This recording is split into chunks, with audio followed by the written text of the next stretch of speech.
ఇక 239 మంది rowdy షీటర్లకు drugs test 189 మందికి పాజిటివ్. అందరూ గంజాయి తీసుకున్నట్టుగా నిర్ధారణ. ఎక్కడి నుంచి తెస్తున్నారని పోలీసుల ఆరా, కేసులు నమోదు, డాక్టర్లతో కౌన్సిలింగ్. ఇక మరి మన దగ్గర గంజాయి లేదు, మన దగ్గర డ్రగ్స్ లేదు. డ్రగ్స్ రహిత తెలంగాణ, గంజాయి రహిత తెలంగాణ, మావోయిస్ట్ రహిత తెలంగాణ పేరుకు తప్ప పేరు గొప్ప ఊరు దిబ్బ అన్నట్టున్నది తెలంగాణ.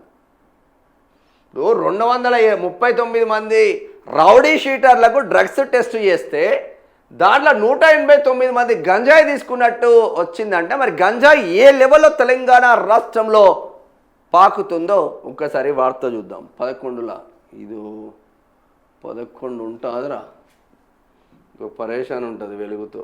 11 కొడితే 11, 9 వచ్చింది. 11 కొడితే 9 వస్తుంది, 13 కొడితే 11 వచ్చింది. అబ్బా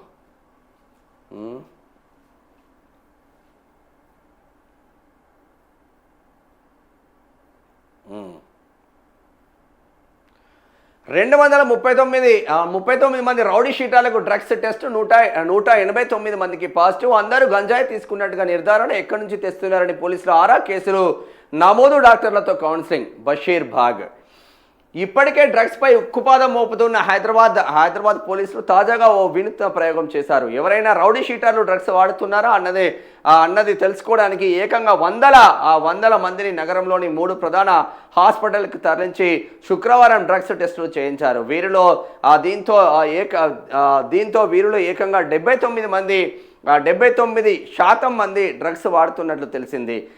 అది కూడా ఎక్కువ శాతం గంజాయి ఉన్నట్లు గుర్తించారు. దీంతో వారు ఎక్కడి నుంచి డ్రగ్స్ తీసుకువస్తున్నారు, ఎప్పటి నుంచి వాడుతున్నారు, దందా కూడా చేస్తున్నారన్న విషయాలు తెలుసుకునే పనిలో పడ్డారు పోలీసులు. మంచి పని చేస్తున్నారు అట్లీస్ట్ ఇన్ని రోజులకు.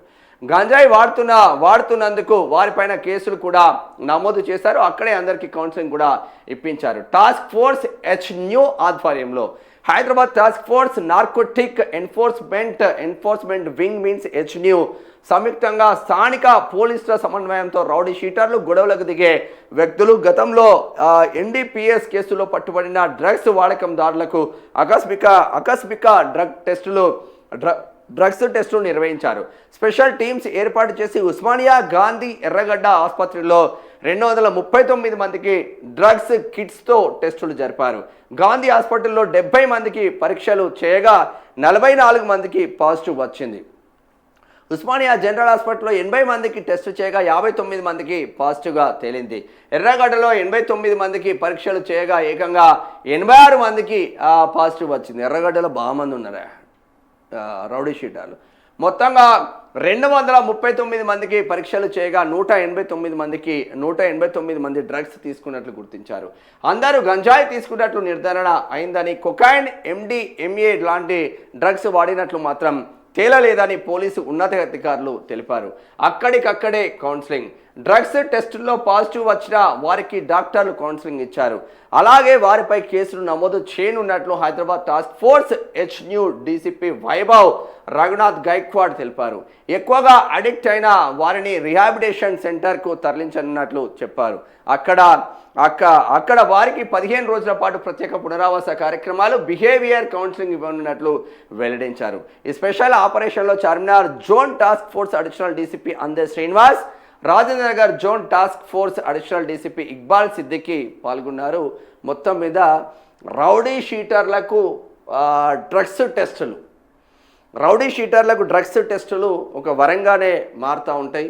ఎందుకంటే ఎప్పుడు వచ్చి టెస్టులు చేస్తారో తెలియదు అని ఒక భయం కూడా వాళ్ళ దగ్గర ఉంటుంది. బయటికి ఎంత పెద్ద రౌడీ షీటర్ అయినా కూడా ఒక DCPని చూస్తానో, ఒక ACPని చూస్తానో ఉచ్చబోసుకునే పరిస్థితి తెలంగాణ రాష్ట్రంతో పాటు అంతటా ఉన్నది. వాడు పేరుకు పెద్ద బడా రౌడీ షీటర్ లాగా ఉంటారు, కానీ కనీసం SI వస్తే కూడా సార్ అనుకుంటా ఉండాల్సిన ఆవశ్యకత మాత్రం ఉంటుంది. వీళ్ళపైన స్పెషల్ ఫోకస్ పెట్టింది రాష్ట్ర సర్కార్ అని చెప్పుకోవచ్చు.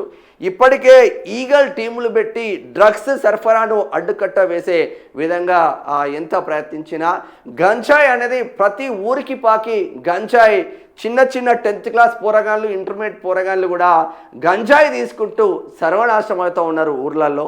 మరి దీనిపైన ఇంకా స్పెషల్ ఫోకస్ పెట్టాల్సిన ఆవశ్యకత కూడా ఉంటుంది అన్న కోణం కూడా వినిపిస్తుంది. ఏది ఏమైనప్పటికీ కొన్ని మంచి పనులు చేస్తున్న ప్రభుత్వాన్ని మాత్రం మనం మెచ్చుకోవాల్సిన ఆవశ్యకత ఉంటుంది. ఎందుకంటే అటువైపు చూడని బీఆర్ఎస్ ఆ వైపు చూసి లోతైన విశ్లేషణతో ముందుకు వెళ్తూ ఉంది కాంగ్రెస్ అని కూడా చెప్పుకోవచ్చు. ఈ విషయంలో ముఖ్యమంత్రి రేవంత్ రెడ్డిని కావచ్చు, ఇటు పోలీసు అధికారులను కావచ్చు, మనం నిజంగా కొనియాడాల్సిన ఆవశ్యకత కూడా ఉండదు. గుడ్ జాబ్ అని చెప్పుకోవచ్చు. ఇది రౌడీ షీటర్లకు సంబంధించిన ఇష్యూ.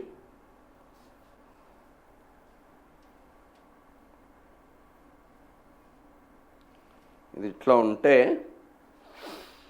ఇక తెలంగాణ యువతకు జర్మనీలో కొలువులు, ఇంటర్నేషనల్ స్టాండర్డ్తో రాష్ట్రంలోనే శిక్షణ, జర్మన్ ఇండస్ట్రియల్ అవసరాలకు తగ్గట్టుగా మాస్టర్